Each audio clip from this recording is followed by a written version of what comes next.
Okay, I think I've done it again. I've cooked up another frontline Mesmer build. This time it's illusionary weaponry, but I'm mixing things up with Assassin's deadly arts skills. I hope you like it because I had a really fun time coming up with this one. Daggers are already a great weapon choice for illusionary weaponry because they've got the fastest base attack speed. But here's the kicker. Dual attacks like Death Blossom actually swing twice, and each swing triggers illusionary weaponry damage. That means double hits, double damage. Now, the catch is that dual attacks only work after a successful offhand attack. That's where deadly art skills like Iron Palm and Mantis Touch come in. One's a lead attack and the other's an offhand, and together they unlock Death Blossom. Here's the crazy part. Even though Death Blossom itself never lands because of illusionary weaponry, it doesn't reset the attack chain. That means you can spam Death Blossom indefinitely, shredding your target until they're gone. To start the attack chain, you just need to use Iron Palm on an enemy, and then you can follow up with Mantis Touch. It could be nice to make sure your enemy is hexed or has a condition to get the knockdown from Iron Palm, but it's not necessary. Actually, I originally had Augury of Death, which is a hex that inflicts deep wound and allows me to shadow step, but honestly it kind of slowed down the build. Anyway, once you use your 2 touch skills, you just spam Death Blossom over and over. The DPS is hilarious. Once you're rolling, the build dishes out consistent armor ignoring DPS at max attack speed, plus crippling condition and some nasty spike damage. On defense, Feigned Neutrality and Shadow Sanctuary give you enchantment covers for illusionary weaponry while making you super tanky. For weapon mods,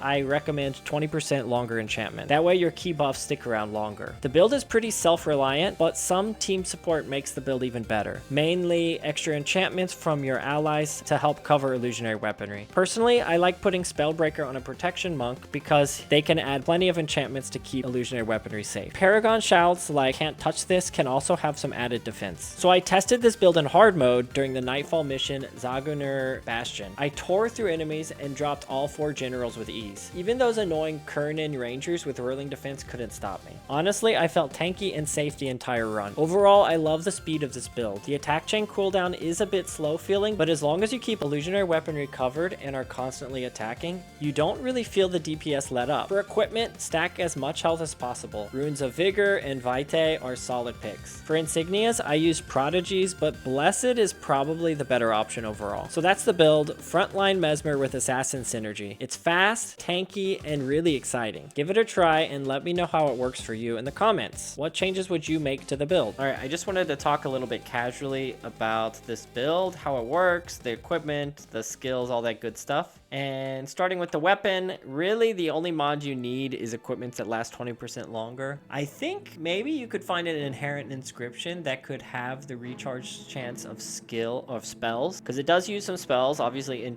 illusionary weaponry, feigned neutrality, shadow sanctuary, and even Mantis Touch spell, interestingly enough. Iron Palm and Death Blossom are skill and an attack. Kind of interesting that they're all 3 different.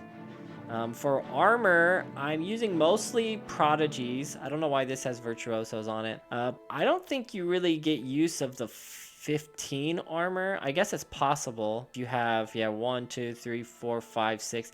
Yeah, it is possible to get used to plus 15 armor with Prodigies, because you are going to be keeping most of these on cooldown. So that is probably a good idea to go Prodigies, actually.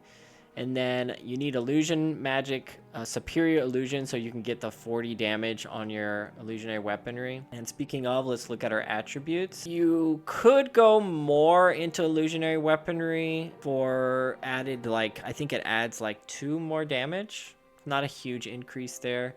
I decided to bring it down 1 rank so I can pump it into shadow arts. Then I can get more usage out of my enchantments here. You could do it. You could go down even more. Maybe get rid of some of these fast casting. I haven't tried that to just make shadow art as high as possible. That would be good because the longer that this lasts, the better. My original build, I was under the impression that for Iron Palm to be successful, the target had to have a hex or condition. So my original build was dropping I'm Unstoppable. Instead, my plan was to start battles with Augury of Death, because this is a hex. It has a shadow step and a deep wound, and that was kind of cool. I'll show you how that works. In battle, what I had often been doing was obviously starting my attack chain, but immediately putting on an enchantment. Notice with feigned neutrality, you should really only use this after you finish your attack chain, because it ends whenever you successfully hit with an attack or use a skill. I didn't realize that at first, and I had been immediately canceling it whenever I would start my attack chain afterwards. So use feigned neutrality as an enchantment cover for sure, but use it secondary to Shadow and Sanctuary only after you finish your attack chain. You can have both of them up if you want for just massive amounts of regeneration. I wasn't spamming my Death Blossom there. Doesn't take too long to get used to. Also, I'm attacking a little bit slowly because I'm not using alcohol at the moment. Using alcohol with Drunken Master will make sure that you get the full 33% attack speed, which is very useful. Really like whenever you get the full attack chain like this, and once you start getting into the chain of repetition of Death Blossom, the damage is just really funny. And it's pretty much non-stop. Again, your biggest concern is to keep illusionary weaponry on you. So yeah, like I was saying, whenever I'm in battle, I'll just spontaneously target myself and then cast an enchantment to time it right, because spells like Aegis and Spellbreaker, oftentimes what I would do is I would click Aegis first and then immediately use illusionary weaponry, because by the time she finishes Aegis, it should be right after illusionary weaponry is activated, so you get that quick cover. If you wait too long, then the chances of it being disenchanted go up a lot. So keep in mind of the casting times of these enchantments and try to time it right where you have an enchantment on top of yourself right away.